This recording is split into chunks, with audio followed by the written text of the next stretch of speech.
রাহুল ও সুমন গভীর রাতে হাঁটতে এক জমিদার বাড়ির সামনে গেল।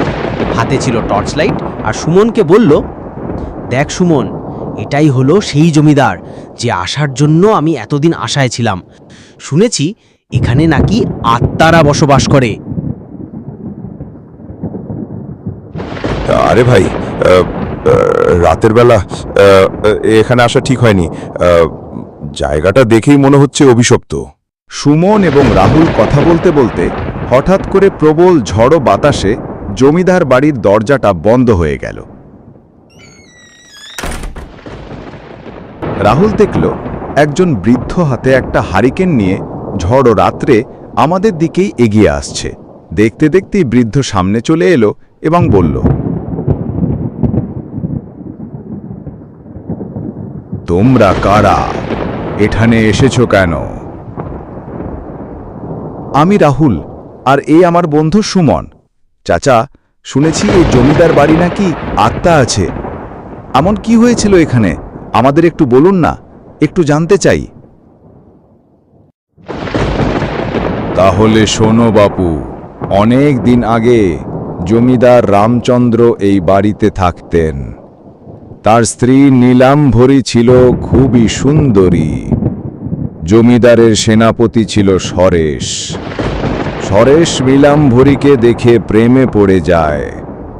আস্তে আস্তে সব জায়গায় নীলাম্ভরী সরেশের প্রেম কাহিনী ছড়িয়ে পড়ে। আর যখন জমিদারের কানে এই খবর পৌঁছায়, তখন তিনি সহ্য করতে পারেননি। সরেশ ও নীলাম্ভরীকে শিরচ্ছেদ করে দেয়। সেই থেকে তাদের আত্মা মুক্তি পায়নি। আজও এই জমিদার বাড়িতেই ঘুরে বেড়ায়। রাহুল এবং সুমন বৃদ্ধের কথা শুনে খুবই ভয় পেয়ে গেল। তাদের হাত পা থরথর করে কাঁপছে, কিন্তু তবুও বুঝতে দেয়নি বৃদ্ধকে। রাহুল বৃদ্ধকে বলল, চাচা, আমরা একটু জমিদার বাড়ির ভিতরে যেতে চাই। যাও বাপু, আমি কিছু জানি না। তবে ওই বাড়ি যারা একবার ঢোকে তারা আর ফিরে আসে না। তোমাদের আগেও কিছু যুবক ভিতরে ঢুকেছিল, কিন্তু আজও আসেনি। রাহুল এবং সুমন ভয় পেলেও অন্তরের শক্তি নিয়ে সামনে এগিয়ে গেল। দরজার সামনে এগোতেই দরজাটা কটকট করে খুলে গেল।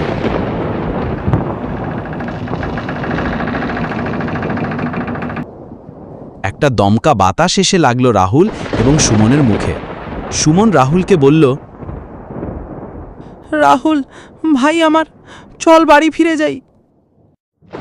আরে বোকা, একটা বাতাস এসেছে অমনি ভয় পেয়ে গেলি? ওটা বাতাস ছিল রে, শুধু বাতাস। দেখ, তুই যাই বলিস না কেন, আমার কিন্তু ওই বাড়ি ঢুকতে মন মোটেই সায় দিচ্ছে না। বোকা কোথাকার, চল আমার সাথে, কোনো ভয় নেই। এবার রাহুল এবং সুমন যখনই ভিতরে প্রবেশ করল, তখনই সবার শরীর হিম হয়ে এলো। সামনে ছিল জমিদার বাড়ির দোতলায় ওঠার বিশাল বড় সিঁড়ি। বাড়িটার ভিতর ছিল অগোছালো।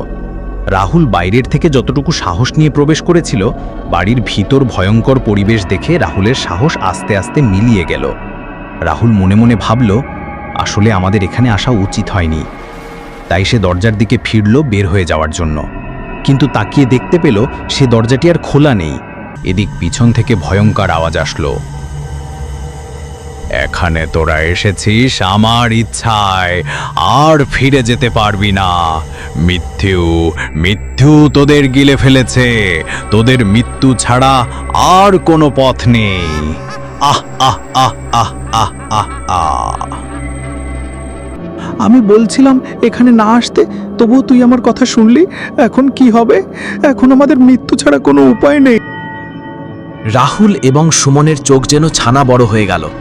এখন উভয়ের চিন্তা, কিভাবে বাঁচা যায় এই দুষ্ট আত্মার থেকে। রাহুল বলল, ওই দুষ্ট আত্মাকে আমাদের ছেড়ে দাও, আমরা আর এখানে কোনো দিনও আসব না। ছাড়তে পারি। আমার জন্যে তোদের 7 দিনে 7টা পাঠা বলি দিতে হবে, আর 7 জন বিধবাকে বস্ত্র দান করতে হবে।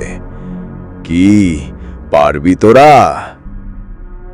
হ্যাঁ পারবো, শুধু আমাদেরকে ছেড়ে দাও। তাহলে যা, মনে রাখিস তোরা যদি আমার শর্ত না মানিস তাহলে তোদের আবার এখানে আসতে হবে।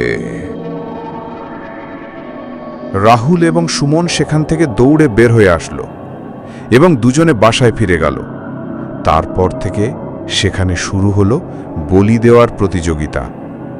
একদিন রাহুল আর একদিন সুমন বলি দিতে লাগলো পর্যায়ক্রমে, অস্ত্র দিতে লাগলো, আর ওই আত্মাও মুক্তি পেল।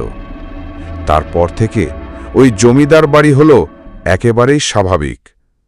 বন্ধু, আমার গল্পটি কেমন লাগলো কমেন্টে জানাও, আর যদি ভালো লাগে তাহলে আমার সঙ্গে থাকো এবং চ্যানেলটাকে এগিয়ে নিতে সাবস্ক্রাইব করে রাখো, যাতে আমি ভিডিও আপলোড দিলেই সর্বপ্রথম তুমি আগে জানতে পারো। ধন্যবাদ।